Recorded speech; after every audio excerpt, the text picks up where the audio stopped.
అయ్యప్ప స్వామి కథ. కేరళ రాష్ట్రంలోని శబరిమల కొండపై ప్రసిద్ధమైన అయ్యప్ప స్వామి ఆలయం ఉంది. అయ్యప్ప స్వామి మహావిష్ణువు మరియు హరహరుని, శివుడు, శక్తుల సమ్మిళిత అవతారమని పురాణాలు చెబుతాయి.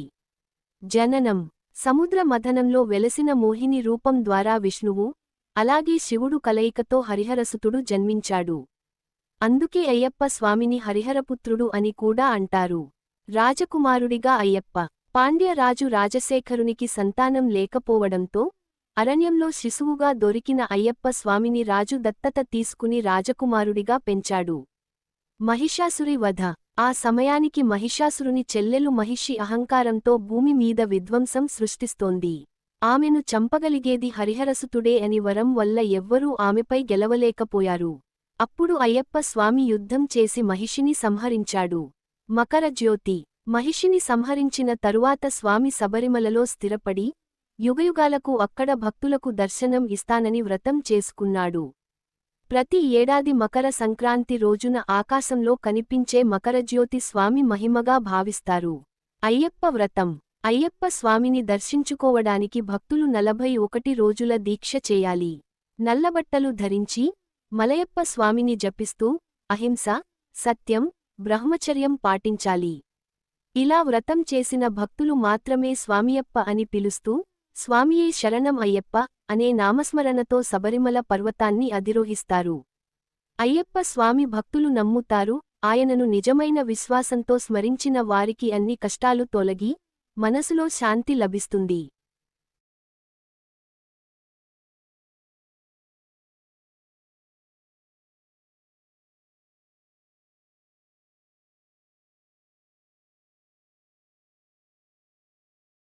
అయ్యప్ప స్వామి కథ. కేరళ రాష్ట్రంలోని శబరిమల కొండపై ప్రసిద్ధమైన అయ్యప్ప స్వామి ఆలయం ఉంది. అయ్యప్ప స్వామి మహావిష్ణువు మరియు హరహరుని, శివుడు, శక్తుల సమ్మిళిత అవతారమని పురాణాలు చెబుతాయి. జననం: సముద్ర మథనంలో వెలసిన మోహిని రూపం ద్వారా విష్ణువు, అలాగే శివుడు కలయికతో హరిహరసుతుడు జన్మించాడు. అందుకే అయ్యప్ప స్వామిని హరిహరపుత్రుడు అని కూడా అంటారు. రాజకుమారుడిగా అయ్యప్ప. పాండ్య రాజు రాజశేఖరునికి సంతానం లేకపోవడంతో అరణ్యంలో శిశువుగా దొరికిన అయ్యప్ప స్వామిని రాజు దత్తత తీసుకుని రాజకుమారుడిగా పెంచాడు. మహిషాసురి వధ: ఆ సమయానికి మహిషాసురుని చెల్లెలు మహిషి అహంకారంతో భూమి మీద విధ్వంసం సృష్టిస్తోంది.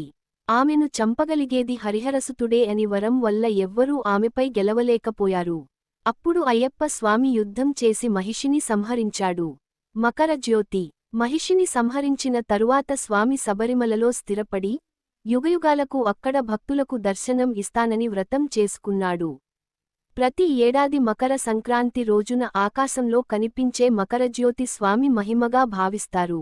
అయ్యప్ప వ్రతం: అయ్యప్ప స్వామిని దర్శించుకోవడానికి భక్తులు 41 రోజుల దీక్ష చేయాలి. నల్లబట్టలు ధరించి, మలయప్ప స్వామిని జపిస్తూ, అహింస, సత్యం, బ్రహ్మచర్యం పాటించాలి. ఇలా వ్రతం చేసిన భక్తులు మాత్రమే స్వామియప్ప అని పిలుస్తూ, స్వామియే శరణం అయ్యప్ప అనే నామస్మరణతో శబరిమల పర్వతాన్ని అధిరోహిస్తారు. అయ్యప్ప స్వామి భక్తులు నమ్ముతారు, ఆయనను నిజమైన విశ్వాసంతో స్మరించిన వారికి అన్ని కష్టాలు తొలగి, మనసులో శాంతి లభిస్తుంది.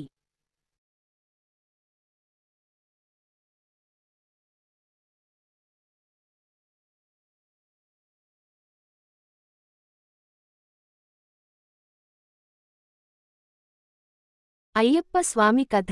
కేరళ రాష్ట్రంలోని శబరిమల కొండపై ప్రసిద్ధమైన అయ్యప్ప స్వామి ఆలయం ఉంది. అయ్యప్ప స్వామి మహావిష్ణువు మరియు హరహరుని, శివుడు, శక్తుల సమ్మిళిత అవతారమని పురాణాలు చెబుతాయి. జననం: సముద్ర మథనంలో వెలసిన మోహిని రూపం ద్వారా విష్ణువు, అలాగే శివుడు కలయికతో హరిహరసుతుడు జన్మించాడు. అందుకే అయ్యప్ప స్వామిని హరిహరపుత్రుడు అని కూడా అంటారు. రాజకుమారుడిగా అయ్యప్ప. పాండ్య రాజు రాజశేఖరునికి సంతానం లేకపోవడంతో అరణ్యంలో శిశువుగా దొరికిన అయ్యప్ప స్వామిని రాజు దత్తత తీసుకుని రాజకుమారుడిగా పెంచాడు. మహిషాసురి వధ: ఆ సమయానికి మహిషాసురుని చెల్లెలు మహిషి అహంకారంతో భూమి మీద విధ్వంసం సృష్టిస్తోంది. ఆమెను చంపగలిగేది హరిహరసుతుడే అని వరం వల్ల ఎవ్వరూ ఆమెపై గెలవలేకపోయారు. అప్పుడు అయ్యప్ప స్వామి యుద్ధం చేసి మహిషిని సంహరించాడు. మకర జ్యోతి: మహిషిని సంహరించిన తరువాత స్వామి శబరిమలలో స్థిరపడి యుగయుగాలకు అక్కడ భక్తులకు దర్శనం ఇస్తానని వ్రతం చేసుకున్నాడు. ప్రతి ఏడాది మకర సంక్రాంతి రోజున ఆకాశంలో కనిపించే మకరజ్యోతి స్వామి మహిమగా భావిస్తారు. అయ్యప్ప వ్రతం. అయ్యప్ప స్వామిని దర్శించుకోవడానికి భక్తులు 41 రోజుల దీక్ష చేయాలి. నల్లబట్టలు ధరించి మలయప్ప స్వామిని జపిస్తూ అహింస, సత్యం, బ్రహ్మచర్యం పాటించాలి. ఇలా వ్రతం చేసిన భక్తులు మాత్రమే స్వామియప్ప అని పిలుస్తూ స్వామియే శరణం అయ్యప్ప అనే నామస్మరణతో శబరిమల పర్వతాన్ని అధిరోహిస్తారు. అయ్యప్ప స్వామి భక్తులు నమ్ముతారు, ఆయనను నిజమైన విశ్వాసంతో స్మరించిన వారికి అన్ని కష్టాలు తొలగి మనసులో శాంతి లభిస్తుంది.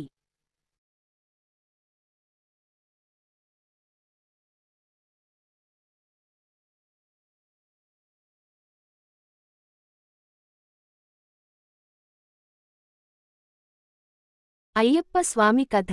కేరళ రాష్ట్రంలోని శబరిమల కొండపై ప్రసిద్ధమైన అయ్యప్ప స్వామి ఆలయం ఉంది. అయ్యప్ప స్వామి మహావిష్ణువు మరియు హరహరుని, శివుడు, శక్తుల సమ్మిళిత అవతారమని పురాణాలు చెబుతాయి. జననం. సముద్ర మథనంలో వెలసిన మోహిని రూపం ద్వారా విష్ణువు, అలాగే శివుడు కలయికతో హరిహరసుతుడు జన్మించాడు. అందుకే అయ్యప్ప స్వామిని హరిహరపుత్రుడు అని కూడా అంటారు. రాజకుమారుడిగా అయ్యప్ప. పాండ్య రాజు రాజశేఖరునికి సంతానం లేకపోవడంతో అరణ్యంలో శిశువుగా దొరికిన అయ్యప్ప స్వామిని రాజు దత్తత తీసుకుని రాజకుమారుడిగా పెంచాడు. మహిషాసురి వధ. ఆ సమయానికి మహిషాసురుని చెల్లెలు మహిషి అహంకారంతో భూమి మీద విధ్వంసం సృష్టిస్తోంది. ఆమెను చంపగలిగేది హరిహరసుతుడే అని వరం వల్ల ఎవ్వరూ ఆమెపై గెలవలేకపోయారు. అప్పుడు అయ్యప్ప స్వామి యుద్ధం చేసి మహిషిని సంహరించాడు. మకరజ్యోతి. మహిషిని సంహరించిన తరువాత స్వామి శబరిమలలో స్థిరపడి యుగయుగాలకు అక్కడ భక్తులకు దర్శనం ఇస్తానని వ్రతం చేసుకున్నాడు. ప్రతి ఏడాది మకర సంక్రాంతి రోజున ఆకాశంలో కనిపించే మకరజ్యోతి స్వామి మహిమగా భావిస్తారు. అయ్యప్ప వ్రతం. అయ్యప్ప స్వామిని దర్శించుకోవడానికి భక్తులు 41 రోజుల దీక్ష చేయాలి. నల్లబట్టలు ధరించి మలయప్ప స్వామిని జపిస్తూ అహింస, సత్యం, బ్రహ్మచర్యం పాటించాలి. ఇలా వ్రతం చేసిన భక్తులు మాత్రమే స్వామియప్ప అని పిలుస్తూ స్వామియే శరణం అయ్యప్ప అనే నామస్మరణతో శబరిమల పర్వతాన్ని అధిరోహిస్తారు. అయ్యప్ప స్వామి భక్తులు నమ్ముతారు, ఆయనను నిజమైన విశ్వాసంతో స్మరించిన వారికి అన్ని కష్టాలు తొలగి మనసులో శాంతి లభిస్తుంది.